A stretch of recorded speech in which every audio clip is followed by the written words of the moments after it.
आदरणीय दर्शकवृन्द नमस्कार। म डिआर न्यौपाने कार्यक्रम मेरो सरकारमा स्वागत छ यहाँलाई। दर्शकवृन्द, हामी मेरो सरकारमा खास गरी नागरिकप्रति राज्यको जवाबदेहिता र नागरिकमा सरकारको अपनत्वको विषयमा हामी संवाद गर्दछौँ।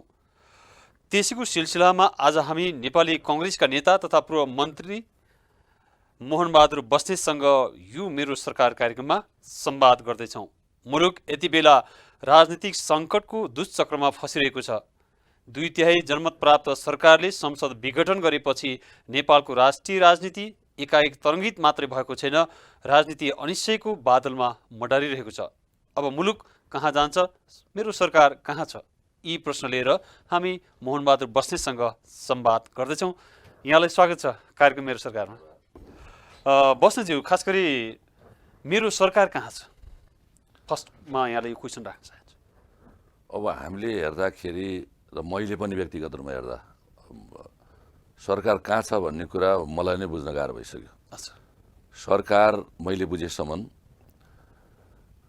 कोभिड-19 को महामारीको प्रसङ्गमा कहाँबाट पैसा उठाउन सकिन्छ,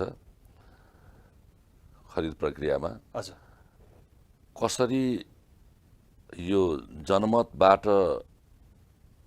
चुनाव जितिएको प्रधानमन्त्री अथवा त्यसरी बनाएको सरकारको प्रमुख कसरी जनताको अधिकारहरू सबै कब्जा गर्न सकिन्छ, देशमा भ्रष्टाचारजन्य क्रियाकलापहरू आफू गर्न र आफ्ना मन्त्रीहरू मार्फत गराउन कसरी सकिन्छ र कहिले उत्तर, कहिले दक्षिण, कहिले सुदूरपूर्व, कहिले सुदूरपश्चिम सबैसँग सम्बन्ध बिगारेर परराष्ट्र नीतिको परिभाषा नै परिमार्जित गर्नुपर्ने गरी अब काम गरिरहेको एकातिर देखिएको छ र अर्कोतिर नेपाली जनताप्रति पूर्ण रूपमा गैर जिम्मेवारी देखिएको छ र राजनीतिक हिसाबले भन्नुपर्दा 2/3 को नजिकको बहुमतको सरकारले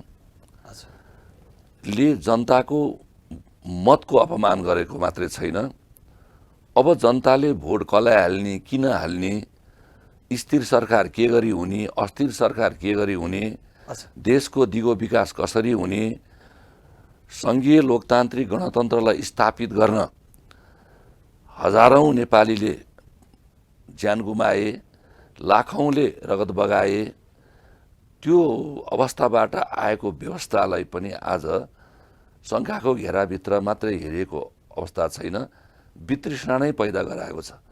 त्यसैले मैले अलि सानो उमेरमा पढ्दाखेरि यो जननिर्वाचित तानाशाहहरू संसारमा सबभन्दा बढी खतरनाक हुन्छन् भन्ने मैले पढेको थिएँ। म त त्यही कुरामा अहिले अल्मलिरहेको छु। हजुर बस्नेतज्यू, यसरी चाहिँ जनमत प्राप्त, झन्डै 2/3 बहुमत प्राप्त यहाँले भने जस्तै तानाशाह जन्माउनेको पछिल्लो कारण, त्यसका पछाडिका कारणमा त काङ्ग्रेसमा त जिम्मेवार छन्।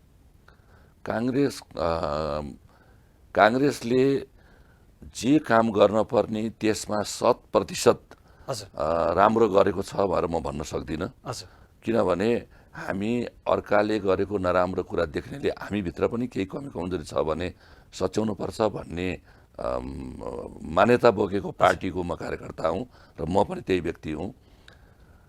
तपाईँले भन्न खोज्नु भएको काङ्ग्रेसको पालामा नै प्रतिनिधि सभा भङ्ग भएको थियो भन्ने कुरा तपाईँले पनि सङ्केत पनि गर्न खोज्नु भयो होला र अर्को भाषामा भन्ने हो भने अहिले यो सरकारले यस्तो ज्याजती गर्दा काङ्ग्रेसले जुन विरोध गर्न पर्ने विरोधको स्वरहरू चाहिँ यो अहिलेको क्रियाकलापलाई थ्याक्न सकेन भन्ने पनि हुन सक्ला मेरो विचारमा।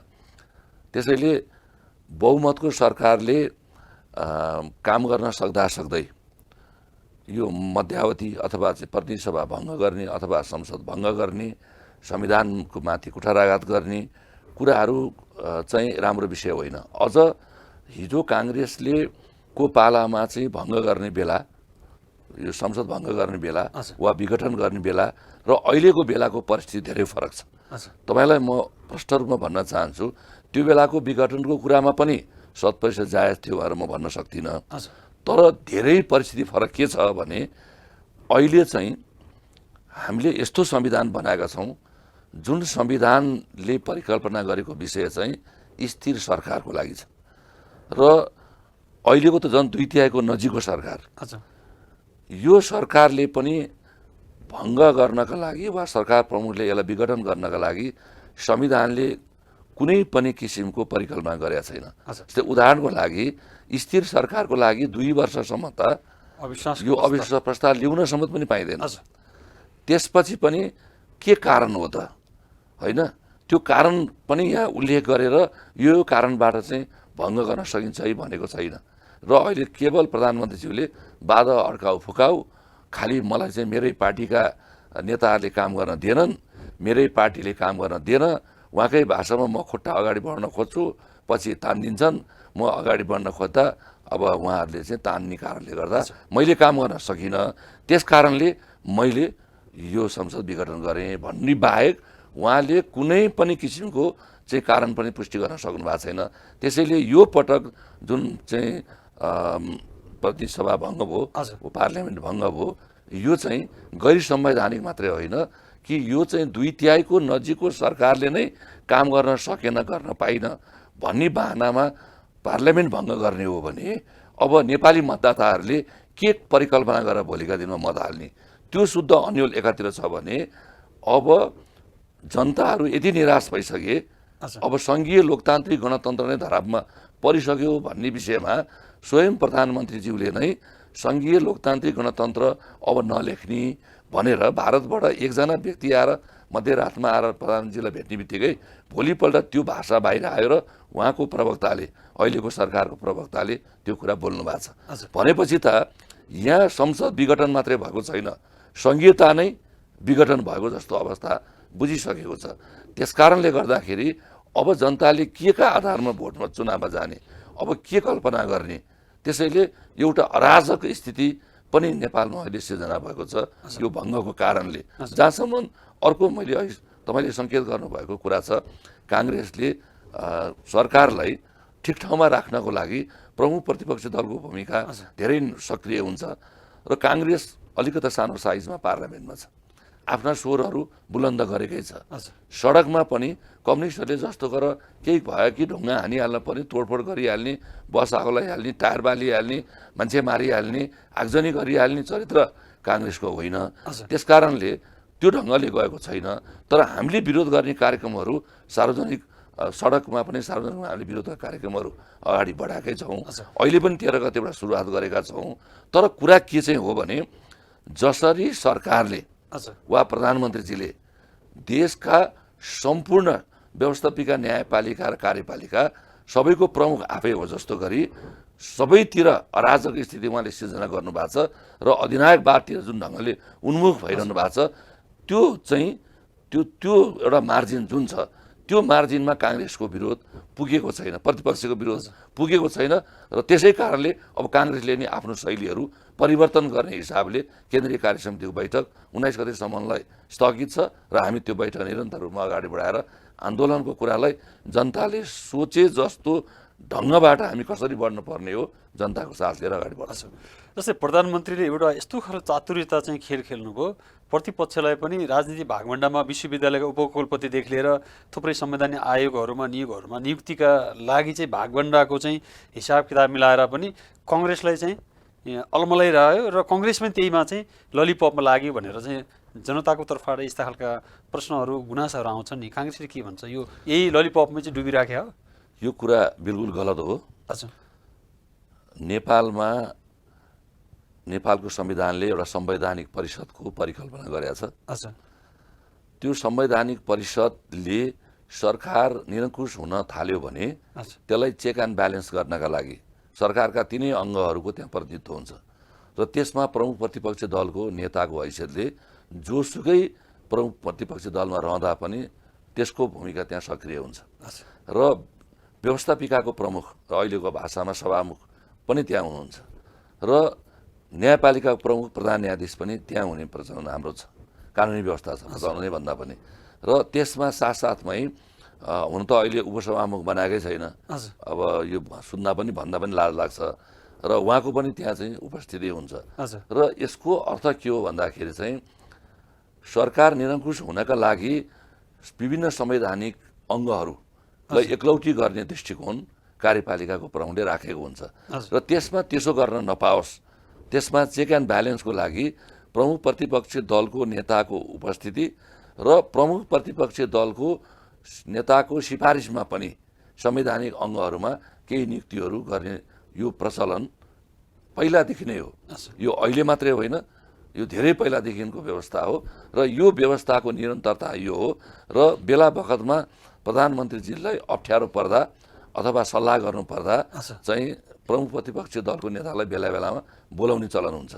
त्यो बोलाउने विषयमा यही संवैधानिक नियुक्तिका कुराहरू हुन्छन् र अरू लोकतान्त्रिक ढङ्गले शासन गर्न खोज्ने प्रधानमन्त्री पऱ्यो भने त देशमा जतिखेर अप्ठ्याराहरू आइलाग्छन् र नयाँ फड्को मार्न पर्ने बेला आउँछ, नयाँ निर्णय गर्नुपर्ने बेला आउँछ सरकारले वा मुलुकले, त्यो बेलामा पनि प्रधानमन्त्रीलाई बोलाउने चलन हुन्छ, प्रमुख प्रतिपक्षी दलको नेतालाई बोलाउने चलन हुन्छ।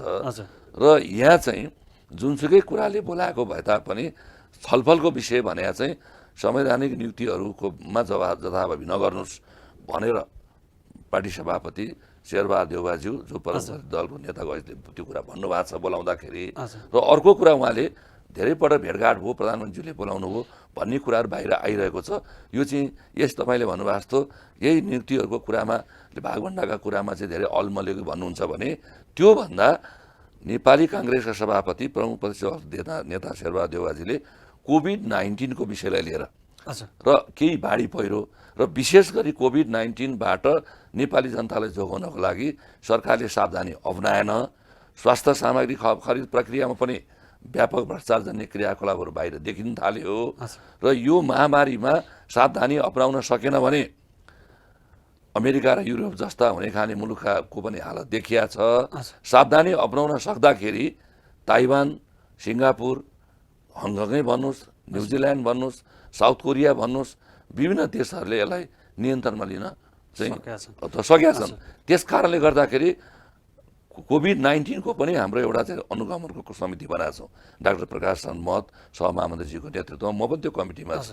त्यसैले यो कोभिडको विषयमा चाहिँ धेरै पटक पार्टी सभापतिज्यू शेरबहादुर देउवाजीले उहाँलाई यो तरिका भएन भनेर भनिरहनु भएको र समय अलिक बढी यसमा पनि लिनुभएको। जस्तै संसद विघटन गरियो, संसदभित्रको प्रतिनिधि सभा विघटन गरियो, यो विघटनको पछाडि चाहिँ काङ्ग्रेसभित्रको पौडेल र त्यसपछि देउबा समूहको बिचको अन्तर्विरोध र यसमा चाहिँ काहीँ न काहीँ चाहिँ प्रधानमन्त्रीलाई देउबाको ढाडस हुनसक्छ है भनेर एक थरीका टिप्पणीहरू आशंका रहन्छन्, यो कति सत्य छ?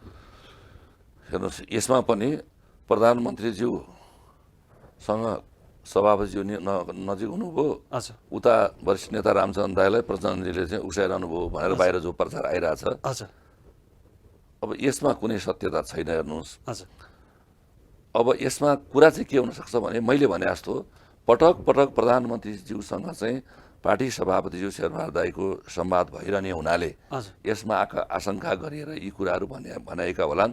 यो विषयमा मैले नै अलि अगाडि नै मैले केही क्लियरेन्स मैले गरिसकेँ र जहाँसम्म हाम्रो वरिष्ठ नेता रामचन्द्र दाईको विषयमा कुरा हुन्छ, एउटा मुलुकमा नयाँ घटना ठुलो घटना घटेपछि एउटा चाहिँ लोकतान्त्रिक पार्टीमा भित्र छलफल बहस हुन्छ।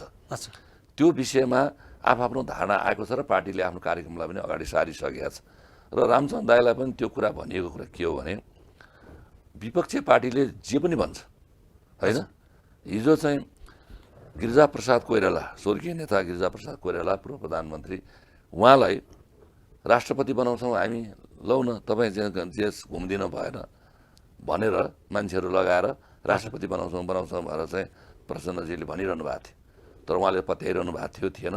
अब सबैलाई थाहा चाहिँ छ होइन।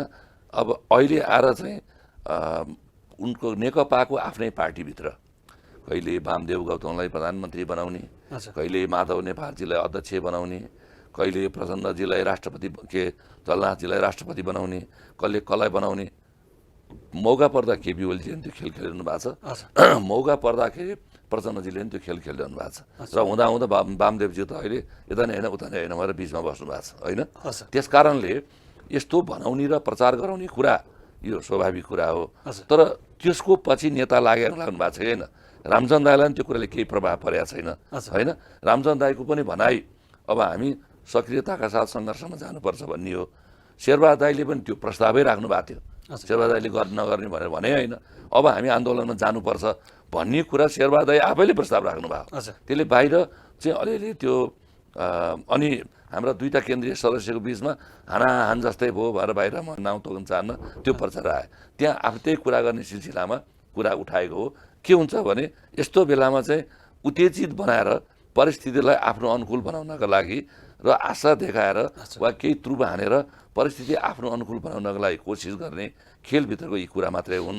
अब काङ्ग्रेसको दुईजना वरिष्ठ नेता र सभापतिको यो विवाद पनि होइन, विवाद भइदिएको भए एक स्वरमा अब आन्दोलन गर्नका लागि भनेर 13 गतेबाट चाहिँ सङ्घर्ष गर्ने भनेर 165 निर्वाचन क्षेत्रमा त्यो चाहिँ तोकेर हामीले कार्यक्रम गरि पनि सक्यौँ र भातृ विश्व संस्थाहरूलाई पनि आफ्नो तरिकाले विरुद्धमा ओर्लिनु भएर दुईटै नेताहरू मात्र होइन, सबैले कार्यसमितिबाट सर्वसम्मत त्यो पास गरेर आन्दोलनमा उत्रिसकेका छन्। अच्छा, अब अलिकति फेरि अघिको प्रश्नमा म गएँ।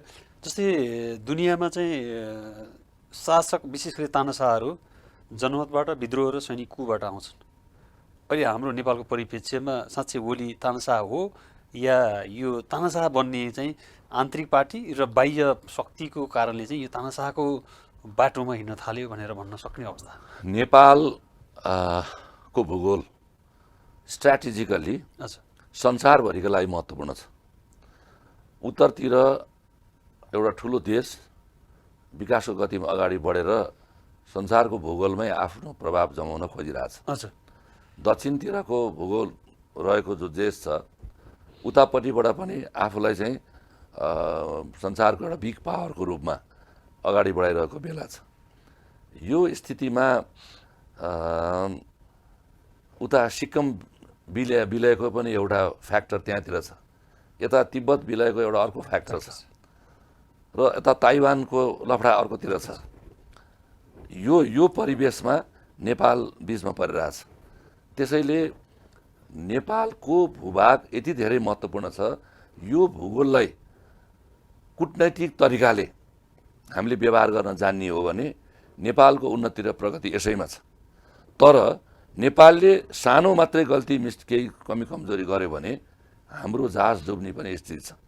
त्यसैले संसारभरिको ठुला शक्तिहरू जो कोही छन्, कोही बन्न खोज्दैछन्, उनीहरू नेपालको भूगोल मा चाहिँ के गतिविधि भइरहन्छ भन्ने कुरालाई लिएर यो धेरै महत्त्व राख्छन्। त्यस अर्थमा अहिले नेपालमा केपी ओलीजी आफै तानाशाह बन्न लाग्नु भएको हो कि र अर्काले पनि गोटी चालिरहेछ भन्ने कुरा चाहिँ गर्ने हो भने मेरो भाषा होइन, हिजो मात्रै प्रचण्डजीले बोल्नु भएको भाषालाई म साबाट लिएर केपी ओलीजी गोटी बन्नु भएको छ भनेर हिजो बोल्नु भएको छ हिजोको हामी सभालाई सम्बोधन गर्दा। र त्यस्तै माधव नेपालजी र झलनाथजीले नि यही कुरा भन्नुभएको छ र उहाँका कार्यकर्ताहरूले त सडकमा अब धेरै किसिमको ओलीजीलाई आक्षेप लाएर बोल्नु भएको छ। त्यसैले म नेपाली काङ्ग्रेसको एउटा कार्यकर्ताको हैसियतले मैले भन्नुपर्दा यसमा चुनाव गर्ने उद्देश्यले चाहिँ यो पार्लियामेन्ट भङ्ग गर्नुभयो भने पनि 2/3 नजिकको सरकारको प्रधानमन्त्री केपी ओलीजी आफ्नो समूहभित्र, आफ्नो गुटभित्र, आफ्नै दलको गुटभित्र त्यो गुटलाई मासेर वा संविधानको भावना र मर्मलाई नै सिद्ध्याएर उहाँ निरङ्कुश बन्न खोज्नै भएको हो। र यदि भोलि यो देशमा निर्वाचन पनि नहुने र पार्लियामेन्ट पनि नरहने स्थिति भयो भने मुलुकको भविष्य धेरै बर्बाद हुन्छ र विदेशीहरू नेपाललाई अस्थिर बनाएर अनि आफ्नो प्रभाव जमाउन खोज्ने हुन्छ। त्यो जमाउनका लागि भोटबाजी चल्छ, जस्तै सुरु भइसक्यो। सुरु कसरी भयो? प्रतिनिधि सभा भङ्ग भयो, भारतका मिडियाले चीनको प्रभाव अब घट्ने भयो भनेर लेख्न थाले, भारतका विभिन्न निकायका मान्छेले यो भाषा बोलेको छ भनेपछि भारतको इन्ट्रेस्टमा पो यो भएको हो कि भन्ने कुरा नेपाली जनतालाई सोच्नु पर्ने बेला आइरहेछ। अर्कोतिर त्यति हुने बित्तिकै चीनको यहाँ फेरि दौडधुप सुरु भइरहेछ भनेपछि दौडधुप यस्तो स्थितिमा पुगिसक्यो कि तपाईँहरू मिल्नुपर्छ भन्ने किसिमले चाहिँ सबै नेताहरू कहाँ दौडधुप चल्यो। हुँदा कम्युनिस्ट पार्टीका नेताहरू कहाँ मात्रै होइन, हुन त अब विदेशीहरू आउँदा पाहुना आउँदा प्रमुख प्रतिपक्ष दलको नेतालाई भेट्ने पनि चलन हुन्छ। त्यतिसम्मलाई मानौँ बाबुराम भट्टराईजीलाई नै भेटिसकेको छ कि त त्यो पार्टीको प्रमुखलाई भेट्नु पर्थ्यो, कुरा यहाँ छ। उहाँ कम्युनिस्ट पृष्ठभूमिबाट जानुभएको हुनाले कम्युनिस्ट पृष्ठभूमिमा त होइन, प्रधानमन्त्री नै हुनु त्यही पृष्ठभूमिबाट उहाँलाई भेट गरिएको छ। उपेन्द्र यादवजीलाई भेट्न मागियो होला सायद। त्यसकारणले यसबाट पनि के छर्लङ्ग हुन्छ भने विदेशीहरूको दौड चल्न थाल्यो।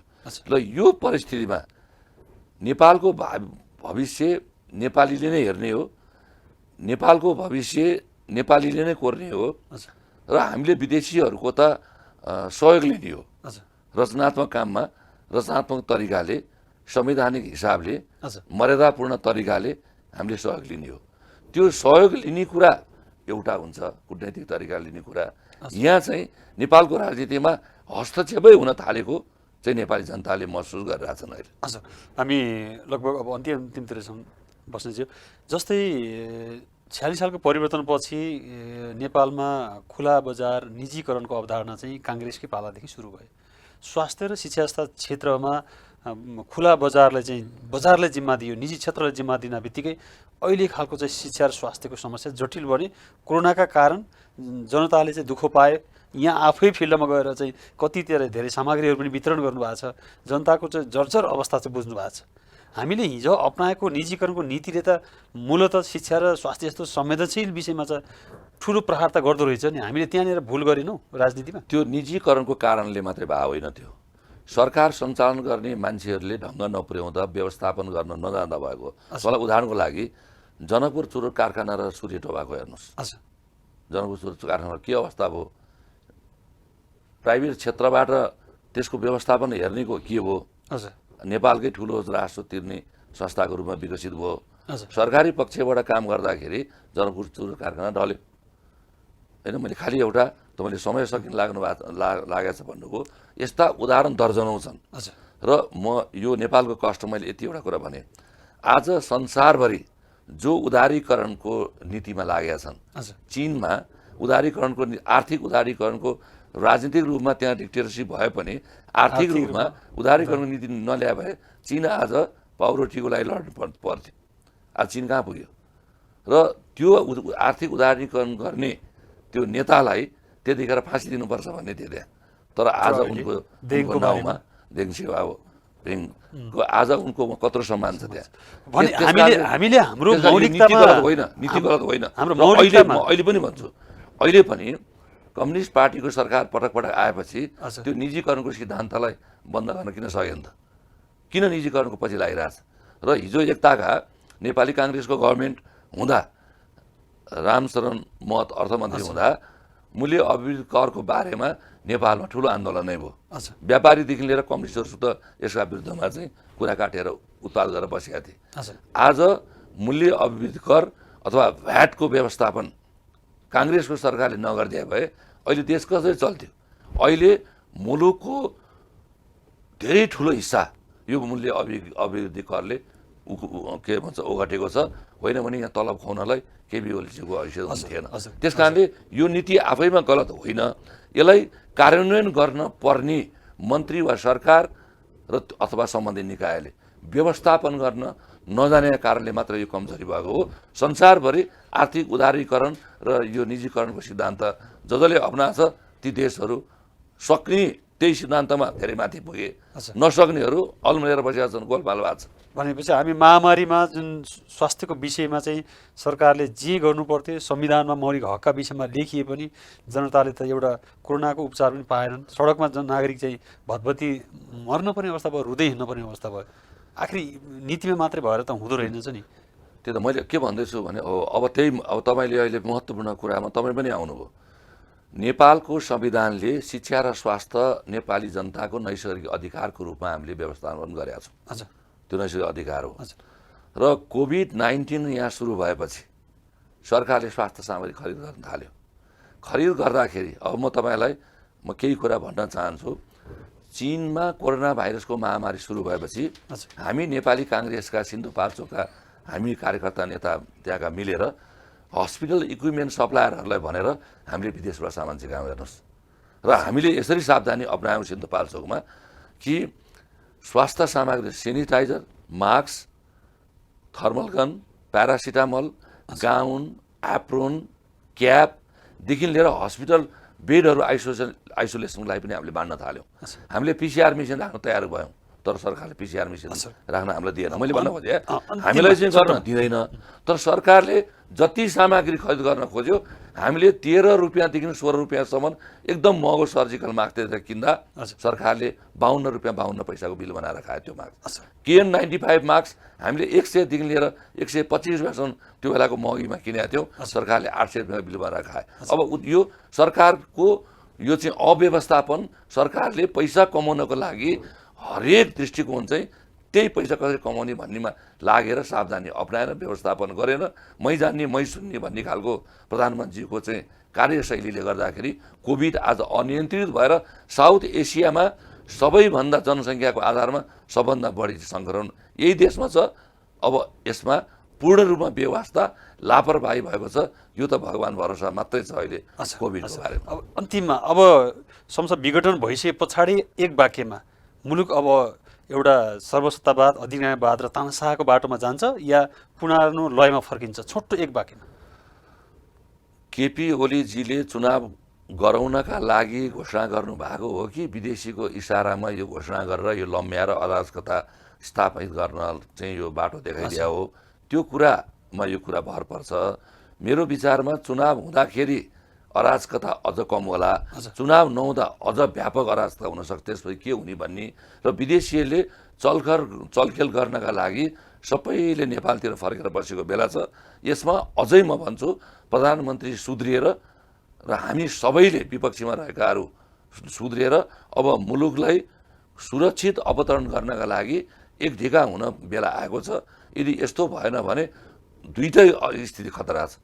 चुनाव गर्नुपर्छ, गर्न सक्यो भने एउटा स्थिति अलिक कम खराब होला, तर चुनाव गर्न सकेन र गराउन नचाहेको छ भने झन् धेरै ठुलो खतरा नेपाललाई आउँछ। हजुर, यहाँलाई धेरै धेरै धन्यवाद। अत्यन्तै महत्त्वपूर्ण विचार राखिदिनु भयो समसामयिक विषयमा, मूलतः संसद विघटन पछाडिका घटनाक्रमका बारेमा र भावी दिनमा मुलुकको राजनीति के हुन्छ भन्ने विषयमा चाहिँ धारणा राखिदिनु भएकोमा यहाँलाई धेरै धेरै धन्यवाद।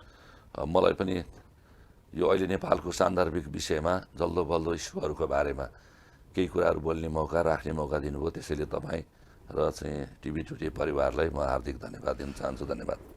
दर्शकवृन्द, आज हामी मेरो सरकारमा नेपाली कङ्ग्रेसका नेता तथा पूर्व मन्त्री मोहनबहादुर बस्नेतसँग कुराकानी गऱ्यौँ। मूलतः पछिल्लो राजनीतिक घटनाक्रमका विषय र भावी मुलुकको भविष्य के हुन्छ भन्ने विषयमा रहेर संवाद गऱ्यौँ। पक्कै पनि मुलुकले भोलि अवश्य एउटा अवतरण गर्ने बाटो पहिल्याउन सकोस् र शान्ति र समृद्धि र विकासको यात्रामा अघि बढोस् भन्ने यो संवादको निष्कर्षसँगै म कार्यक्रम प्रस्तुता DR न्यौपानेसहित हाम्रो टिमलाई पनि बिदा दिनुहोस्। नमस्कार।